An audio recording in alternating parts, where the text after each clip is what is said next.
Upon waking next morning about daylight, I found Queequeg's arm thrown over me in the most loving and affectionate manner. You had almost thought I had been his wife. The counterpane was of patchwork, full of odd little party-colored squares and triangles, and this arm of his tattooed all over with an interminable Cretan labyrinth of a figure, no two parts of which were of one precise shade, owing I suppose to his keeping his arm at sea unmethodically in sun and shade.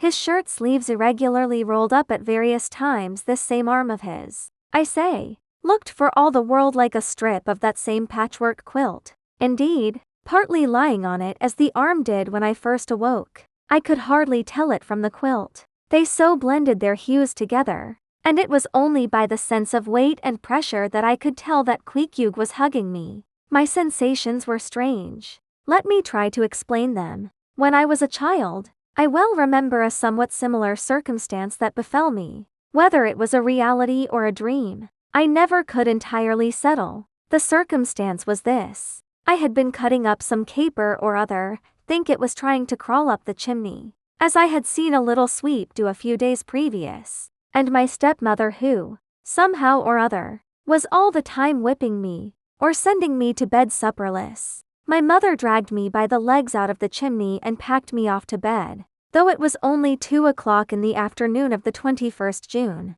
the longest day in the year in our hemisphere. I felt dreadfully, but there was no help for it. So upstairs I went to my little room in the 3rd floor, and dressed myself as slowly as possible so as to kill time, and with a bitter sigh got between the sheets. I lay there dismally calculating that 16 entire hours must elapse before I could hope for a resurrection. 16 hours in bed. The small of my back ached to think of it. And it was so light too. The sun shining in at the window. And a great rattling of coaches in the streets. And the sound of gay voices all over the house. I felt worse and worse. At last I got up, dressed, and softly going down in my stockinged feet, sought out my stepmother, and suddenly threw myself at her feet, beseeching her as a particular favor to give me a good slippering for my misbehavior. Anything indeed but condemning me to lie abed such an unendurable length of time. But she was the best and most conscientious of stepmothers,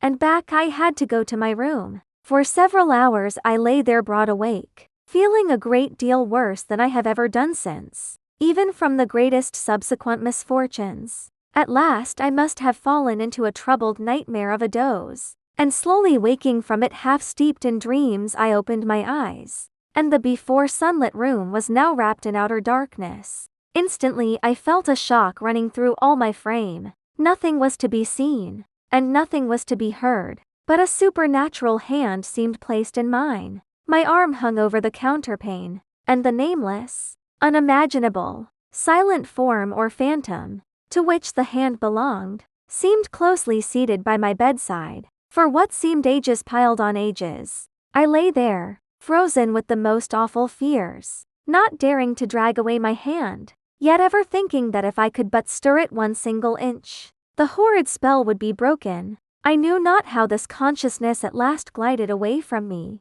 but waking in the morning, I shudderingly remembered it all. And for days and weeks and months afterwards I lost myself in confounding attempts to explain the mystery. Nay, to this very hour, I often puzzle myself with it. Now, take away the awful fear, and my sensations at feeling the supernatural hand in mine were very similar, in their strangeness, to those which I experienced on waking up and seeing Queequeg's pagan arm thrown round me. But at length all the past night's events soberly recurred, one by one, in fixed reality, and then I lay only alive to the comical predicament. For though I tried to move his arm unlock his bridegroom clasp, yet, sleeping as he was, he still hugged me tightly, as though naught but death should part us twain. I now strove to rouse him, Queequeg, but his only answer was a snore. I then rolled over, my neck feeling as if it were in a horse collar, and suddenly felt a slight scratch.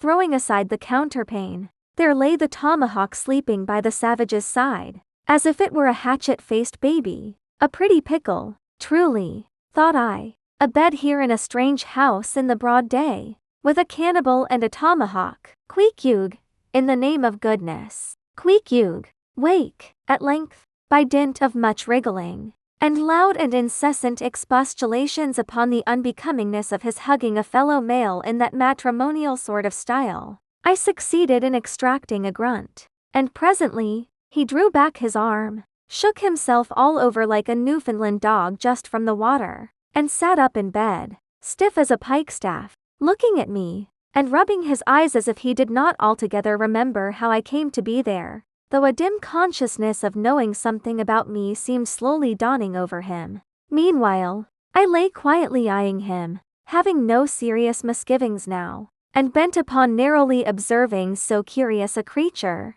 when, at last, his mind seemed made up touching the character of his bedfellow, and he became, as it were, reconciled to the fact. He jumped out upon the floor, and by certain signs and sounds gave me to understand that, if it pleased me, he would dress first and then leave me to dress afterwards, leaving the whole apartment to myself. Thinks I, Queequeg, under the circumstances, this is a very civilized overture. But, the truth is, these savages have an innate sense of delicacy. Say what you will, it is marvelous how essentially polite they are. I pay this particular compliment to Queequeg, because he treated me with so much civility and consideration, while I was guilty of great rudeness, staring at him from the bed, and watching all his toilette motions, for the time my curiosity getting the better of my breeding. Nevertheless, a man like Queequeg you don't see every day. He and his ways were well worth unusual regarding. He commenced dressing at top by donning his beaver hat, a very tall one, by the by, and then still minus his trousers he hunted up his boots. What under the heavens he did it for, I cannot tell, but his next movement was to crush himself boots in hand, and hat on under the bed, when, from sundry violent gaspings and strainings, I inferred he was hard at work booting himself, though by no law of propriety that I ever heard of, is any man required to be private when putting on his boots. But Queequeg, do you see, was a creature in the transition stage, neither caterpillar nor butterfly. He was just enough civilized to show off his outlandishness in the strangest possible manners. His education was not yet completed. He was an undergraduate. If he had not been a small degree civilized, he very probably would not have troubled himself with boots at all. But then, if he had not been still a savage, he never would have dreamt of getting under the bed to put them on. At last, he emerged with his hat very much dented and crushed down over his eyes, and began creaking and limping about the room, as if, not being much accustomed to boots, his pair of damp, wrinkled cowhide ones probably not made to order either rather pinched and tormented him at the first go off of a bitter cold morning. Seeing, now, that there were no curtains to the window, and that the street being very narrow, the house opposite commanded a plain view into the room, and observing more and more the indecorous figure that Queequeg made, staving about with little else but his hat and boots on, I begged him as well as I could, to accelerate his toilet somewhat, and particularly to get into his pantaloons as soon as possible. He complied, and then proceeded to wash himself. At that time in the morning any Christian would have washed his face, but Queequeg, to my amazement, contented himself with restricting his ablutions to his chest, arms, and hands. He then donned his waistcoat, and taking up a piece of hard soap on the washstand center table, dipped it into water and commenced lathering his face. I was watching to see where he kept his razor, when lo and behold, he takes the harpoon from the bed corner, slips out the long wooden stalk, unsheathes the head, wets it a little on his boot, and striding up to the bit of mirror against the wall, begins a vigorous scraping, or rather harpooning of his cheeks. Thinks I, Queequeg, this is using Rogers's best cutlery with a vengeance. Afterwards I wondered the less at this operation when I came to know of what fine steel the head of a harpoon is made, and how exceedingly sharp the long straight edges are always kept. The rest of his toilet was soon achieved, and he proudly marched out of the room, wrapped up in his great pilot monkey jacket, and sporting his harpoon like a marshal's baton.